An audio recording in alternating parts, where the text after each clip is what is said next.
Ibu, Saudara yang terkasih dalam Tuhan, senang berjumpa kembali malam hari ini lewat program Saat Teduh Penyuluh Bimas Kristen Kepulauan Bangka Belitung. Saya Kisah Zai, saya penyuluh dari wilayah Bangka Selatan. Sebelum kita mendengar firman Tuhan, saya mengajak kita berdoa terlebih dahulu. Bapa, kami datang menghampiri hadirat-Mu. Kami rindu mendengar sebagian dari firman Tuhan malam hari ini.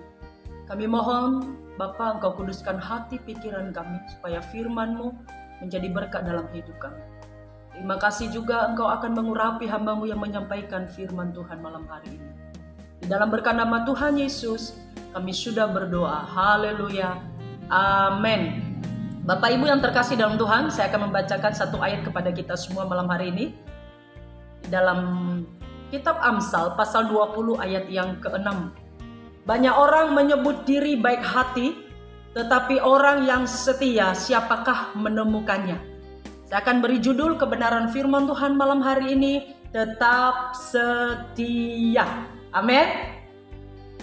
Kesetiaan itu harus menjadi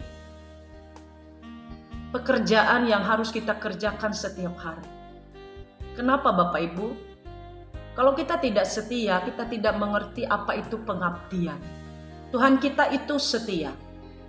Sampai akhir hidupnya, Dia setia sampai mati di atas kayu salib demi menebus dosa saya dan saudara. Ayat ini menyatakan bahwa banyak orang mengakui dirinya baik hati, tetapi orang yang setia ternyata susah didapat, langka. Ya, tapi biarlah di hari-hari yang terakhir, sekalipun banyak orang bilang, oh kamu baik hati, tapi kita juga harus setia. Ini orang Kristen harus punya warna berbeda. Sebagai orang percaya, selain kita menjadi orang baik, kita juga harus belajar tetap setia. Di dalam kitab Galatia pasal yang ke-5, salah satu buah roh di sana mengatakan kesetiaan. Orang Kristen selain baik harus setia. Sekalipun banyak pergumulan masalah kita sedang hadapi, tapi kita harus tetap setia mengiring Tuhan. Amin. Di dalam Kolose 3 ayat 23 dikatakan di sana, apapun juga yang kamu perbuat, perbuatlah dengan segenap hatimu seperti untuk Tuhan dan bukan untuk manusia. Banyak orang supaya terkenal, supaya mendapat jabatan, supaya menjadi orang yang bisa dipuji, sering mengambil jalan pintas, ya, melakukan ini dan itu supaya dilihat dipuji. Mungkin di dalam gereja, dalam beribadah, dalam pekerjaan, tapi Tuhan tidak suka orang demikian. Tuhan mengajar kita, apapun kita lakukan, sama siapapun, keluarga, dalam pekerjaan, dalam gereja, dalam kehidupan bersosial, bertetangga, bermasyarakat, kita lakukan semuanya menjadi hormat, kemuliaan bagi nama Tuhan, bukan untuk mencari nama baik. Biarlah pujian itu untuk Tuhan.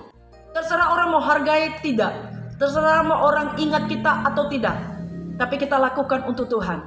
Kenapa? Upah kita juga dari Tuhan. Amin Bapak Ibu.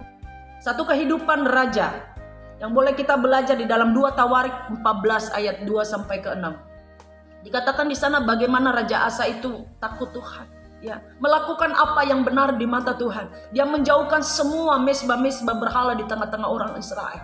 Tapi kesetiaan Asa diuji Bapak Ibu, beriringnya waktu, bergulirnya waktu. Itulah kehidupan kita sebagai orang Kristen. Pertama-tama kita lihat semangat, setia, wow, luar biasa ya, the best. Tapi pada akhir hidupnya menghilang dan jauh dari Tuhan. Raja Asa demikian. Di ke-39 tahun pemerintahannya dia diuji, Bapak Ibu. Kesetiaannya diuji.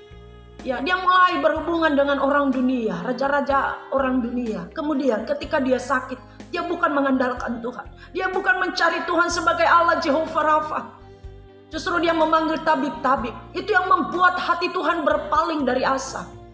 Malam hari ini Bapak Ibu, jangan sampai kesetiaan kita diuji hanya karena jabatan, hanya karena kita kekurangan, hanya kita karena nggak punya apa-apa. Tetaplah setia. Kenapa? Tuhan kita itu setia. Apapun yang terjadi, Tuhan tidak pernah meninggalkan kita. Amin. Ada satu lagu yang mengingatkan kita. Ku tetap setia. Ku tetap setia. Walau topan datang menerpa, ku tetap setia. Amin Bapak Ibu. sebagai ayat penutup bagi kita. Wahyu 2 ayat 10 bagian B dikatakan di sana, hendaklah engkau setia sampai mati, dan aku akan mengaruniakan kepadamu mahkota kehidupan. Yes, ini yang kita tunggu. Setialah, tetap semangat, Tuhan akan memberi kita mahkota kehidupan. Mari kita berdoa. Bapa, terima kasih buat firman-Mu.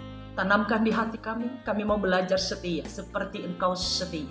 Di dalam berkat nama Tuhan Yesus kami sudah berdoa dan mengucap syukur. Haleluya. Amin. Shalom, Tuhan memberkati kita semua. Amin.